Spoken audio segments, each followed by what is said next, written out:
Yeah, you got the same 24 as me. Do something, that time to be worried about the next nigga. Shit, yeah. Eyes on the prize in front of me. Minding my business, I PYP. Play a position and we gon' eat. Play a position and we gon' eat. Eyes on the prize in front of me.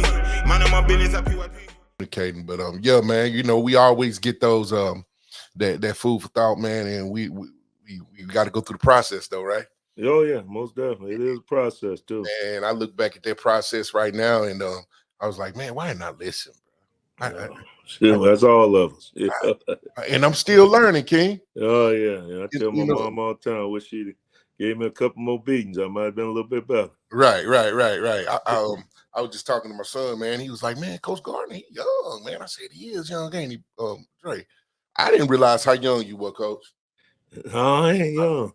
Still young, man. You 50, what, 57, 58? Yeah, I'm 58. Man, you a baby, man. You a baby. Yeah. You was a baby coaching baby. Yeah, I was. I've been in this thing, been blessed. 35 years. 35 years, man. And you know what? You blessed, man, to even get that. Oh, yeah, you're right. You know, it's hard for us, man. You know, it's hard for us to get in those positions to, you know, even be coaches, man, and get to where you are. I was talking to my cousin. He'll coach in Middle Tennessee. Oh, okay. Torrey Patterson, he'll coach in Middle Tennessee in middle school, but he was in high school also. And I'm like, man, how far you want to go with it? What you really want to do? He said, man, I want to go to college. You know, but it's hard. Oh yeah, it's hard, man. It's crazy, you know, and it's just getting crazier and crazier.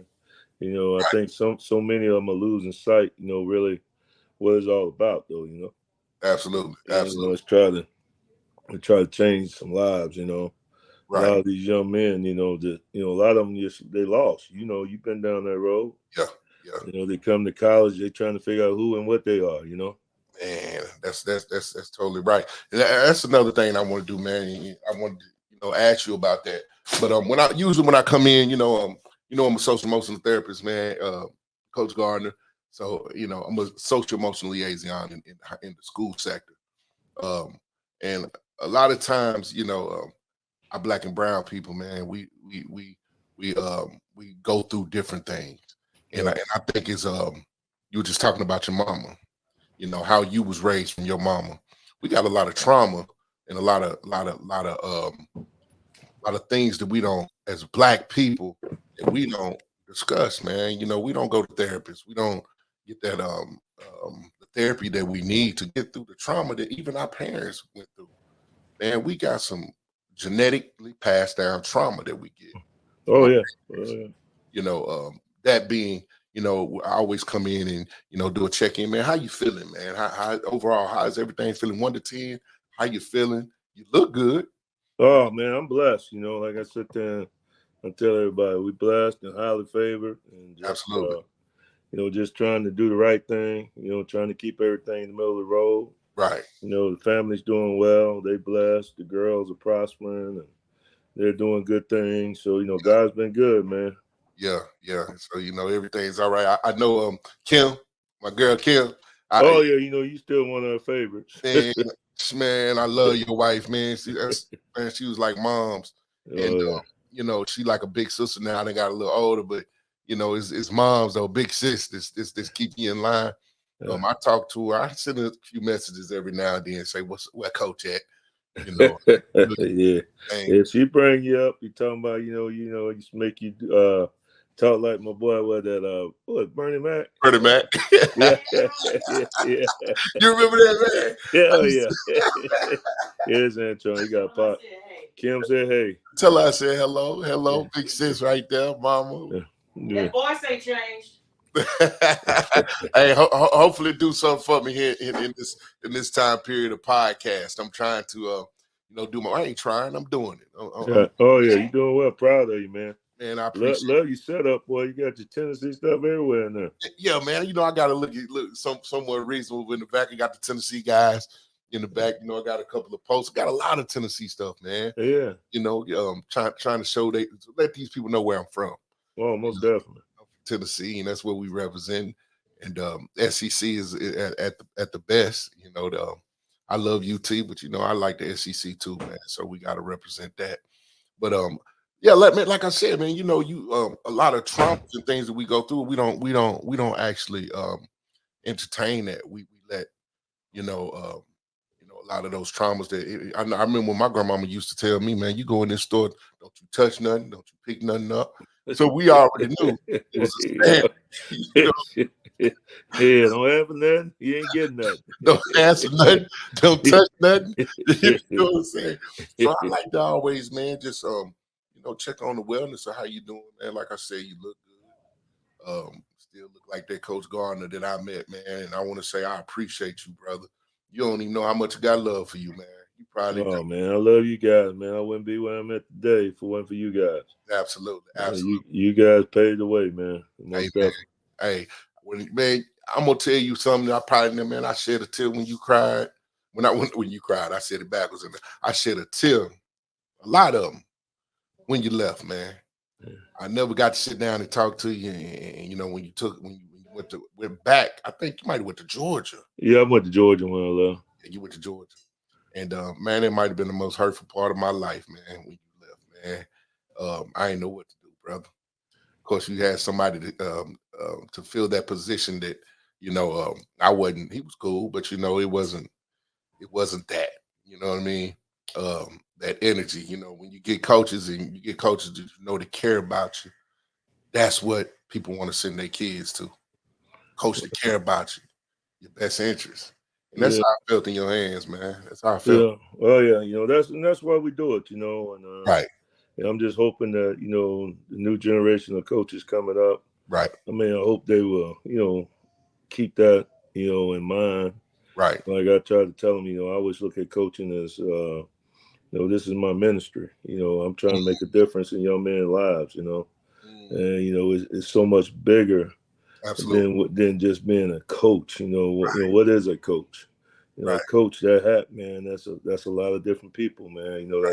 That's dad, that's granddaddy, that's big brother, that's uncle, that's your mentor, that's your adversary, man. That's you play so many different roles in these young men's lives, and especially in young African American lives, because a lot of times, they don't know what a man look like because they ain't had one. Absolutely. So it as I've grown in this thing, man, just watching guys, the first time you tell them that you love them, they don't really know how to receive that because they ain't never had a man tell them they love them before. I sit there and I tell my wife, I said, well, you got to understand, the resentment, that they have sometimes, the conflict with a black man telling them what to do, or a man, period. Right. You got to understand, we represent some of the most hurtful things they've ever had in their life. Man, that's the person that beat their mama.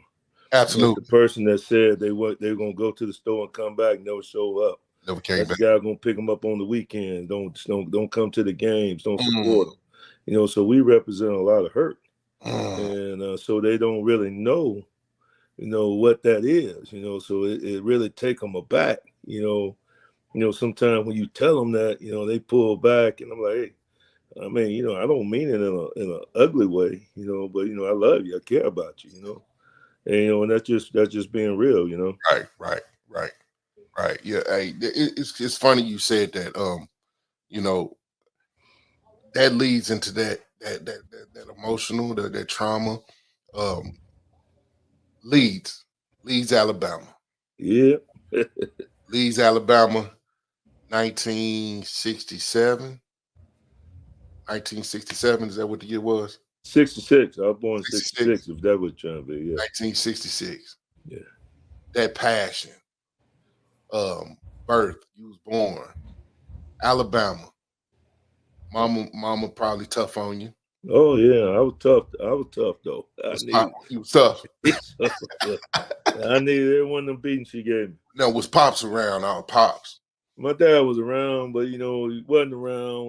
Like a lot, and it wasn't like I'm different than anybody else. You know what I'm saying? Growing up in that time,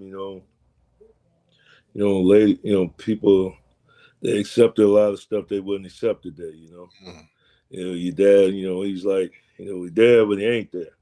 Right. He ain't there for no birthdays. He ain't there for no holidays. Man. He ain't out there in the yard throwing you no ball. He ain't doing none of that kind of stuff.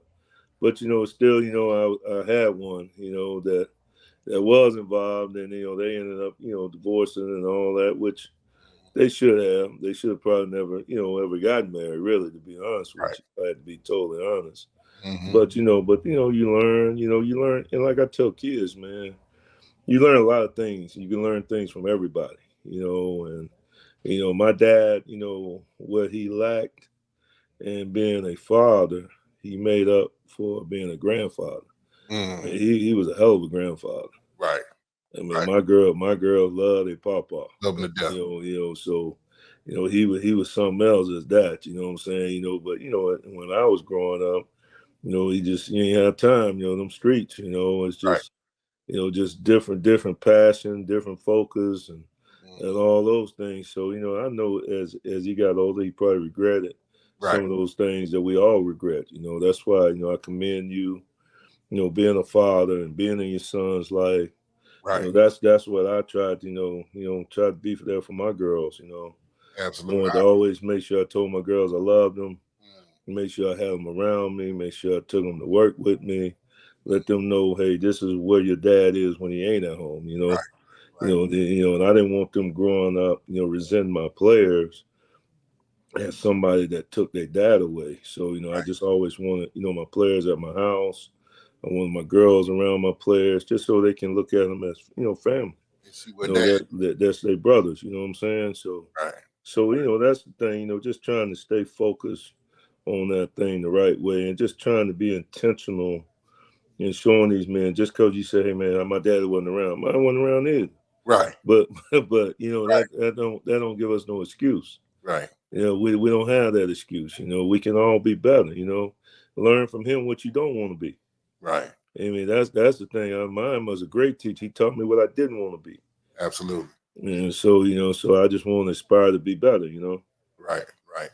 And I noticed that, man, like, I mean, as much as my wife is out there running the lawnmower and everything got coming through my feed, go tell her, man, can she do something to help me out, Drake? Well, man, your wife couldn't grab, but she already helped you. I ain't never been able to get that. I already done cut it. He coming back on the Y zone. I already cut it. Already cut it, man. She like to ride around and do stuff. No, but that's what they do, man. Like, man, I noticed that, like you said, it's something about you, Coach. It's something about you and how you can relate to your players and what you give back to them, man. Is a sense of brotherhood, is a sense of fatherhood. The way even when you was one of the top recruiters when I was at the University of Tennessee, you brought some players in there that was monsters. And some kind of way, it must get these players where you can relate to them and you know what they're going through. You know what's at home. You know what it looks like. So does that make it easier for you to go and speak to these kids that look like you, look like me? Well, I just try to be real. I mean, I am who I am. You know that. I'm gonna be there for them. Right. When they right, I'm standing with them. When they wrong, we gonna correct it, but I'm still standing with them. Right. I'm not gonna turn my back on them. Like when I tell parents, right. Most important thing for me, man, I want you to give me a young man, and I want to give you a man back. Right. So we gonna pour into this young man more than just X's and O's. Right. I mean, I want him, to understand, there's a blueprint to be successful in life. And when he leaves here, I don't want football to be his only identity. Right. That when that's taken away from me, he's not like, man, what am I gonna do? Right. Like I tell my players all the time, football, that's what you do. That ain't who you are. I mean, so when it's taken away, man, what you gonna do? Shit, you gonna pick yourself up, man, and we gonna go be successful. Right. And whatever that look like, and I say, hey, man, if you get knocked down, you get up, you go get another job. You get fired. That's part of life. Part of life. What you don't do, you ain't walking out. Yeah. You ain't leave. When you got to go through those rough spots, because as a husband and as a father, you're gonna hit some rough patches. But the easy thing to do is walk out that door. Right. That's easy. But you got to think about, man, who gonna be there? Who them kids gonna look up to? Right. Who gonna stand in that gap? You want your child calling somebody else daddy? No, that ain't what we doing. Nah, that ain't what we doing. So hey man, we got to do what we got to do. We got to understand that a man does not let adversity define him. He lets adversity refine him. That what we go through, that's finishing us off. That's polishing us up. That's sharpening us. Right. So we can be ready for those challenges that we're gonna face, and we're gonna face challenges. Right. And that's the thing that I love so much about football. The things that it puts you through, the adversity that you got to go through, the situations, the discipline that it takes, the camaraderie, the teamwork, just working with others and just finding a way, that it parallels to life. And in life, you got to go through some things, Right. But if you're willing to go through it, I can promise you, man, when you come out on the other side, man, it's going to be a lot better. I tell you, man, I just really figured that out. I mean, not just figured it out, but it was a process because, like you said, I ain't had no father, I ain't had no mother either. My mother was an alcoholic. My daddy, he, was doing what he do. Same scenario, but when I got to University of Tennessee, I was immature. I was a good athlete, but I was immature. Didn't know really what to do, as yourself. I know you had the opportunity coming from Leeds, no father, mother there around. She didn't want to whip that butt, but held you accountable, right?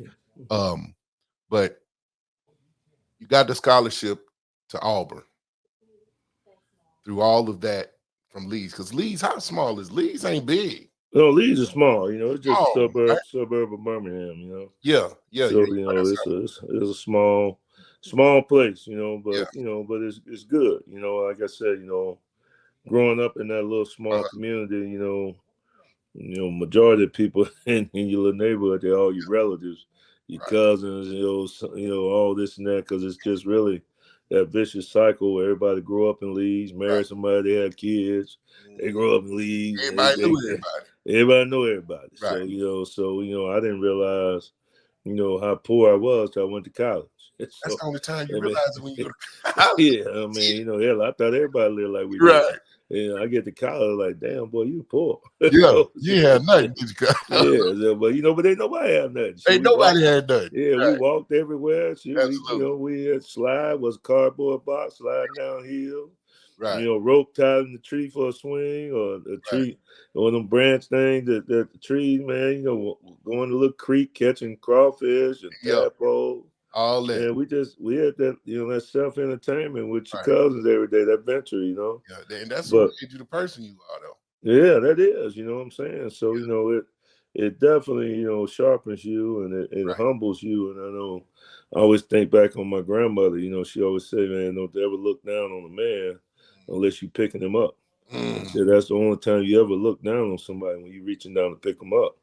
And I always took that with me. I like that. Don't ever look down on a man unless you're picking them up. I like that. That's definitely true. And that's who we get our wisdom from, those the older generation, Oh, most definitely, man. You learn a lot sitting on that porch. Oh, man. Your granddad a bootlegger, you sitting up there with all them guys. Absolutely. All the stories you told. Man, you get a lot of wisdom sitting up there. Ain't nobody in college. And most of them didn't even graduate high school. Right. But there was a lot of wise men sitting up there on that porch. Yeah, absolutely. A lot of wise men. That was my grandfather, man.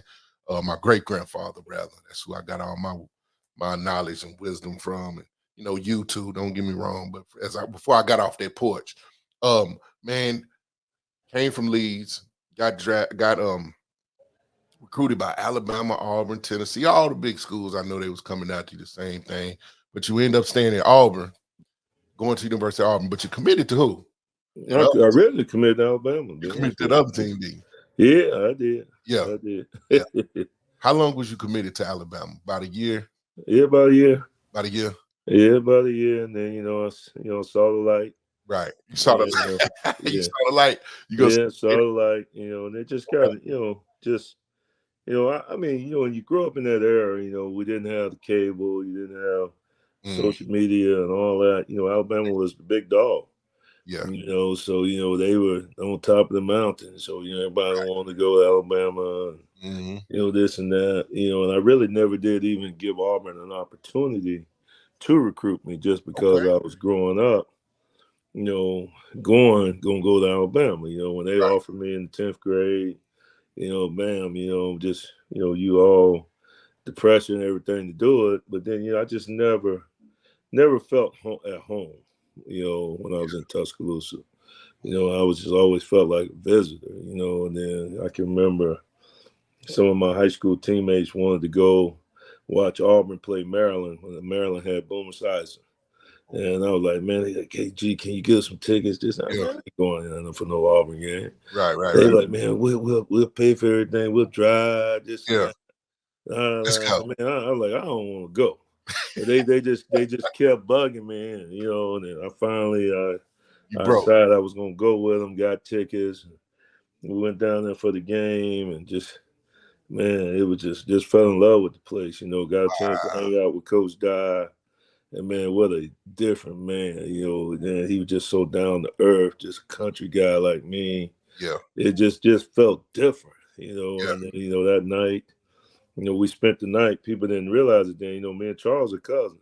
So Charles Barkley. So Charles gave his room up that night. We stayed in Charles' room. He went and stayed somewhere else. Okay. So we spent the night, man. I was hooked. After that one visit, I was like, man, I'm going. This it, right? But just you do learn, and you have to go through the process. But I sit there and I tell people, we're in a different era now. But I used to always tell people, go with your heart. Right. It's hard to change your heart. Your mind. One day your mind want to do this, next day your mind want to do that. But the one thing that's consistent is your heart. So when I was going through that process, even though everybody was recruiting me, this and that, my heart was always Auburn. Even though my mind was telling me this or telling me that, for whatever different reasons, my heart was consistent. So I just try to, just be real and be a man of my word. Just growing up like I did. Right. We didn't have material things, so your word was all you had. So when I give parents my word, this is what I'm gonna do. This is what I'm gonna try to live by. And I tell them, I'm gonna be there for your son. Good and bad. That's what I got to do. That's what we committed to doing. Right. And I appreciate that, Coach, because I feel like the way that you coach is the way you parent, is the way you live, and the person that you are. It all comes out in your coaching. You can't be a certain way, if you really care about somebody, and then try to switch up and your feelings change a little bit when you're talking to these, because kids know. No, it's definitely. Kids know when they come to visit these colleges, they know when somebody's being genuine to them.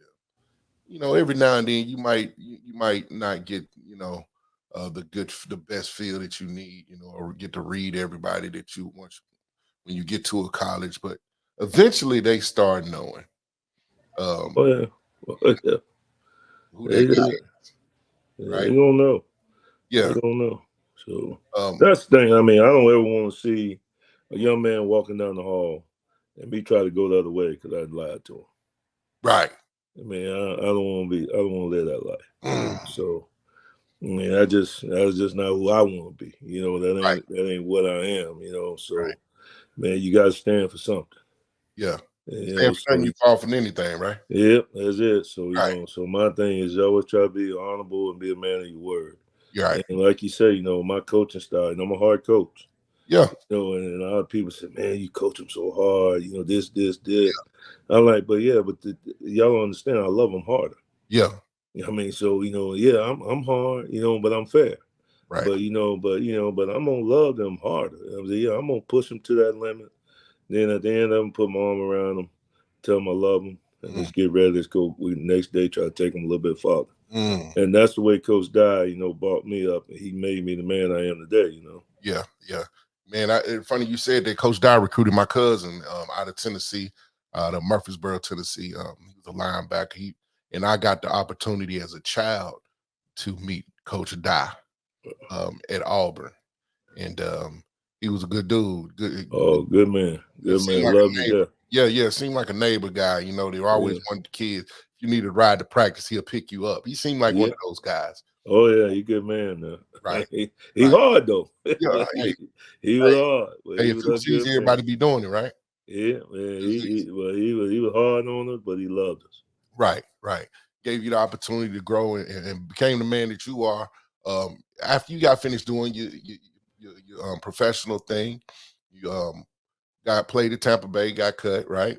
Yeah. Played arena football. This sounds like my story, Coach. Play a little arena football, then ended up back at Auburn. Yeah. Coach Dye. Once again. Yeah. He saw something in me. I didn't even see it. He gave me an opportunity. Yeah. Gave you the opportunity. And it's all about opportunity, man. Is it? It's all about opportunity. It's all about opportunity and getting the opportunity. When the door open, hey, put that foot in there. Don't let them close the door. Stick that foot in there, man. That's what I always tell my son, man. You're going to have a lot of opportunity in your life, man. And when you get that opportunity, get in there. Yeah. And show out. See, because God already gave you the tools in your bag to be great. You just got to keep sharpening them. That's it. And it's going to be people that come around just going to help you sharpen them, man. That's it, man. That's it. I know when I was at when I met you in 1990, might have been 7. I came 96, 97. I came 96. My first year at UT was 96. Yeah, you was 96. You, Coach Ramsey.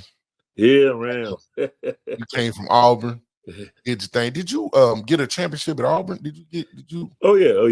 Won, to my SEC championship? Yeah, as a player, you won. Yeah, as a player, we won it 3 years. 3 years. Did you play with Bo?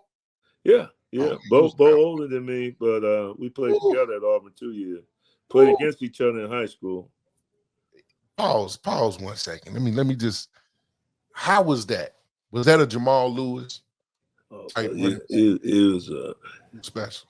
He was a specimen, man. Freak, Yeah. He really was.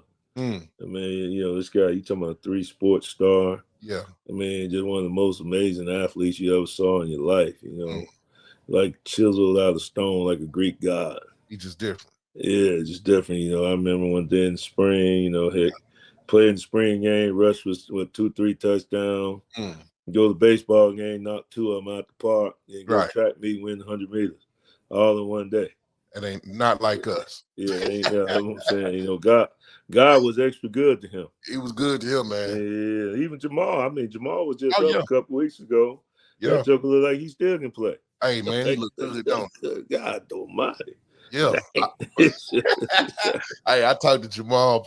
I interviewed Jamal couple of weeks ago, man, and he done leaned down. He done lost. Oh, cool. That joker look good. Boy, you look good, boy.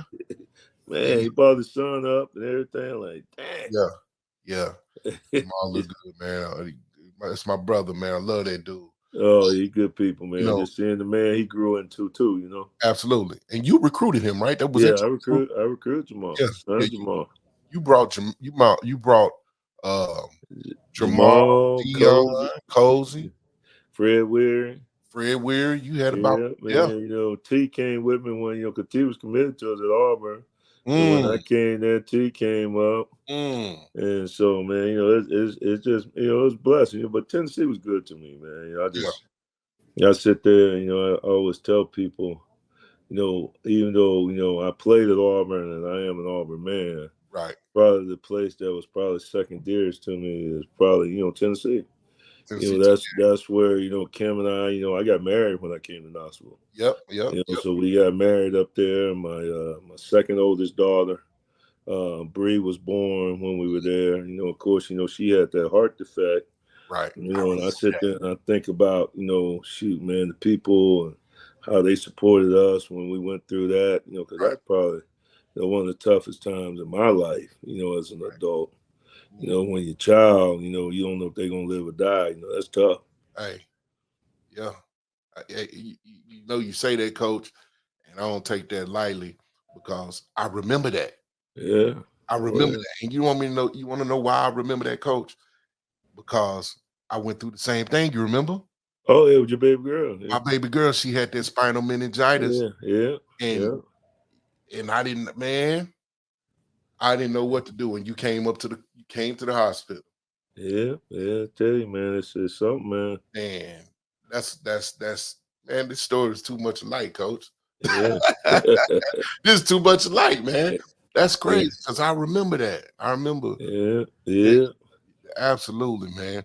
University of Tennessee gave you that opportunity, man. You came up there and blessed us with your presence for about 2 years. Yeah. And two great seasons. It was 2 great seasons too. 2 great seasons, but and then I left one too early. I was taking one to that. Yeah, man, you should have knew that, Coach. They moved me from linebacker to tight end. I came to your room. Yeah. I was a tight end in high school. Wasn't a tight end in college. I mean, my freshman year I was, but they moved me over tight end and didn't want to be in that room, Coach. Yeah, you and old Dustin Moore. Yeah, didn't want to be in there. Dustin left me. Yeah, it doesn't want to get right. Yeah, and I didn't want to be a tight end. They brought me over there, and that might have been you built me up, and when you left, man, it hurt. It hurt, boy. It hurt. When you went to Auburn, it hurt, man. It hurt. Georgia. But I started to get it, man. I started to understand what you was teaching me when you left. And I want to just say I appreciate you for that, man. I know you didn't recruit me. Coach Cutcliffe, you wasn't there to recruit me. Coach Cutcliffe. Oh, yeah, Cut, good man, too. So he put me in good hands when he put me with you. Yeah, Cut, good people, you too. Man. Yeah, Cut, good man. Cut recruited me out of high school. That's what I'm saying. He recruited you too. The story is alike, man. What's going on? He recruited you out of Leeds. Yeah. And how was that process from recruiting now? What's the difference? You got all this social media, man. It's changed the game. Well, now it's totally changed, with this, the NIL portion of it. That too. And different things. It's just it's sad. I'm glad guys are getting the opportunity, don't get me wrong, to make money. Okay. Off of their name and likeness, but I'm just not sure that it's structured the right way. Right. My idea, I was hoping that it would be structured so, hey, when these young men left, man, they had something to get jump started them in life. Right. I'm my proponent, I'll be a proponent of them getting, X number of stipend dollars a month. Okay. But also putting so much money in a trust fund that when they graduate, hey, here's a $500,000, go start life. Right. You just think how that would be the jump start you, because so much now, these kids, they're zeroing out every month. So, man, really we ain't changing the problem. We're just perpetuating the problem and making it worse. Now, what do you mean by that, Coach? Zeroing out every month? Well, I mean, whatever money they get, they between them and their families, they taking it down to zero every month. They ain't putting money back. Okay. They ain't saving it. Right. So, hey, now you're going to take a young man, hey, now you've given him X number of dollars with NIL. Okay. And let's just throw it out. Say they're making $150,000 a year playing ball with NIL. Well, when football is over with and they got to go put that degree to work, and then the starting salary on that job is $60,000, right, $70,000, they ain't gonna want to do it. They ain't right. Because their mindset is, well, I was making this when I was in college, so just preparing them for those things. And then, now, if a kid, he ain't happy, or you making him go to class, or you punish him for this, I'm just going to up and transfer, You know, man, you know, so that ain't the way life is, you know. You're going to have to go through some things. I mean, it's like I tell people, I wanted to transfer when I went to Auburn. You know, I wasn't playing, you know, and I wanted to leave. I remember calling my mom and said, I want to leave, you know, and she said, well, you can leave. She said, but you ain't coming here. Right. You better figure it out. She said, as long as you got somewhere to go, when you leave there, you go ahead and do what you got to do. But you ain't coming back. You ain't coming back here. Yeah. So I'm like, you mean tell me I can't come home? So you ain't come back here. So, you know, she made me go through it. Right. And I just sit here and think, man, had my mom let me leave, where would I be today? You know, because I just think all that stuff I went through, you know, all that stuff, it was a defining moment for me too, and it helped build who I am and the man I am today. And that's the thing that, you know, I'll be trying to tell these guys. You know, I'm very fortunate right now. I got a good room. I got a lot of good kids in my room. And they've worked their butts off, and they've bought into how we do things.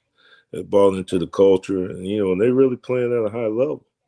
And they're starting to, you know, see the fruit of their labor, you know, and the things that, you know, that we put them through, and just seeing that they're growing, their game is growing, you know, they're growing as players and as men, you know, and it's been very rewarding, you know. Right. And when they see that growth, number one, they got to believe it. They got to believe it. They got to believe you. They got to believe what they're being coached, what they're being told.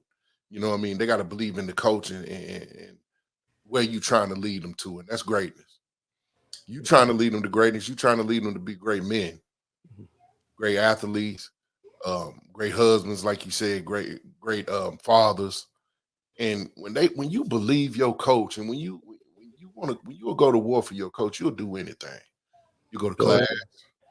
You coach. I became more of a man in that year when I was with you. I ain't just saying it just because I'm here, because it affected me when you left. You know what I'm saying? And I recognized that, and I never felt that way, you know, until I left the University of Tennessee again, until I had kids and had to understand life, and you know, I understood what you was telling me. But these young men, they believe in you, man, so they're gonna give you 120%. They're gonna give you 100% because they believe what you're telling them, and they know that you care about them. When a kid has a coach that care about them, they'll go to the end of they'll go all the way to the end of the map, the road for you. You know what I mean? And back. I know everybody expected us to win the national championship with our junior year, but it was something about that team that had built up that camaraderie that you said that you see in these kids, that camaraderie. We had something with us that we wanted to stick together, and we wanted to hold each other accountable, like you held us accountable. We all had to play opposition. We all had to work out. We all had to do what you instilled in us, man. And that's what it's about. You got kids, like you said, they're getting this money now. It's NIL money. Is it changing? Is it changing these kids? Is it changing the culture? I mean, like you said, it's the same. How does it work? It's changed, you know, and you know, obviously, you know, we have to find a way to adapt, but I still think those same things that we were doing back then is going to always be the foundation that you're going to build a strong house on. You know, I mean, if you just build it strictly on NIL, that's like the man that built his house on the sand. You know, it's going to wash away. You know, it's got to be for some of the right reasons. You know, and that's what I try to tell these young men. Man, go to the school for some of the right reasons. So if you go for all the wrong reasons, man, you ain't gonna be able to get through those tough times. And then I'm just telling you, man, that tough times coming.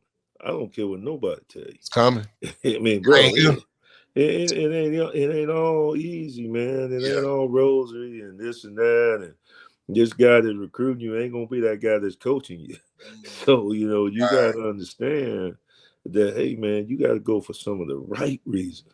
So when I'm in your butt, and when I'm challenging you, and when I'm making you uncomfortable, and trying to get that good stuff to come out of you, that you ain't just gonna fold up and leave because you there for all the wrong things. You gotta believe that, hey, I came here for some of these right reasons because I feel like he can take me to that point. Because like I tell him, you can't ever chase greatness until you get comfortable being uncomfortable.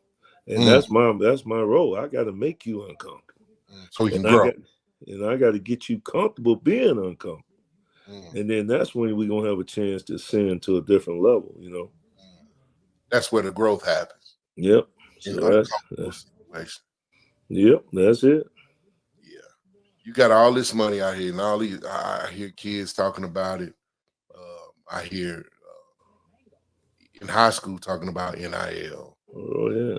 Now, in college, the NIL money is. How do you get a kid that's a great athlete that you want them? How do they judge the NIL money? How did say? I don't understand nothing about it. I can't sit there and tell you I totally understand. You just coaching. You just coaching. Yeah, that's why I say I try to stay out of that world. But my thing is always try to tell him, man, I know it's a business side of it, but try to make sure you understand. Make sure you understand. Go for some of the right reasons. Right, and that's don't go for all the wrong ones. Right. And, you know, if that's the only reason you coming, then don't come. Right. Because you probably ain't gonna stay. Right. If you only coming for money. Yeah, you probably ain't gonna stay. Right. Because I can't get you to where you want to get to, and you can't help me get to where we want to get to. Right. Until we all can be uncomfortable at certain times. You know, it's got to be a time. You know, you love me today, but I know there was some days in there when you in that meeting room, you ain't love Coach G. You ain't love Coach G out there on that field. No. Coach G making you do some things that you didn't really want to do. Right. And so that's life. You know what I'm saying? But you know, as long as you knew, you know, now you probably appreciate it more. But you know that, hey, at the end of the day, the guy care about it. Yeah. No, I appreciate it. And my guys, I think man for man will sit there and tell you, man, that dude, he crazy. He's showing up crazy, but he love us. You know what I'm saying? He off the chain. You know, we gonna work and he in our butt and all this and that, but he just challenges us to be the best version of us. Yeah, man. I knew what type of coach you were. You was challenging me to be better than I was, and to, you know, to show up and be accountable and be consistent. You know, but I don't think it was never a time where I said, you know, Coach, I ain't really care too much for you. It was never a time that I said that. I always felt like, hey, Coach, he on me because he want me to do better, and I knew that. I knew that from you. It felt genuine, so I had no other way to feel. You know what I mean? So NIL, it doesn't make it any harder for you because you just be who you are. That's what you're telling me. I just gotta be who I am. The money doesn't. I mean, you know, and obviously, you know, I mean, if it's just a straight bid, I'm probably not gonna get you. Right. I mean, I'm good with that. You know, but you know, I'm good. You know, because I want one of them that wants something bigger than this. You know, I'm talking about generational wealth, dude. Yeah. You know, I mean, I'm sitting there. You know, I've got 8 first-round draft picks. I got an NFL Hall of Famer. I already know. I probably got about 6 or 7 more that's gonna go into the Hall of Fame. I know it. So you know, it's bigger than that. Priest, Coach. You just out here talking about this little nickel and dimes. Yeah, man. Derrick Brown, 26 years old a month ago. His two contracts already have been 123 million. What?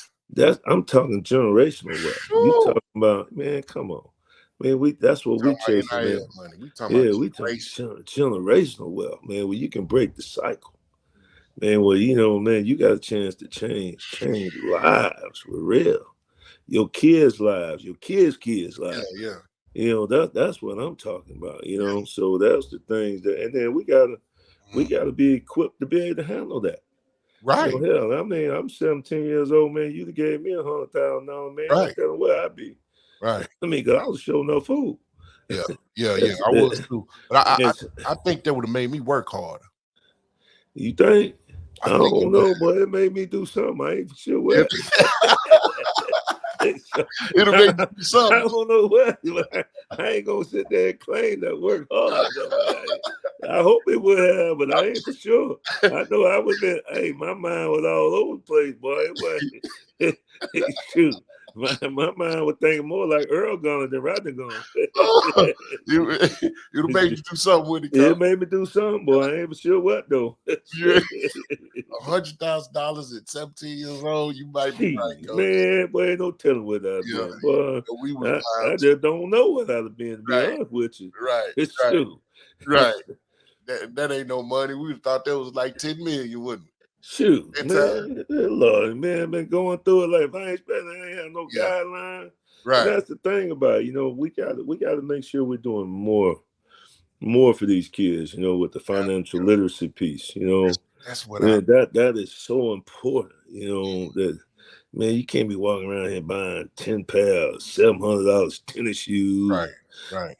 $2,000 watches, and man, all this foolishness, 3 cell phones, right. Hellcats and Tailcats, whatever the ever damn thing they get. It ain't important. Man, how about getting some land, man? How about about investing, about stocks, bonds, mutual funds. We gotta be investing more into them, Yeah, we definitely gotta, but that starts at home.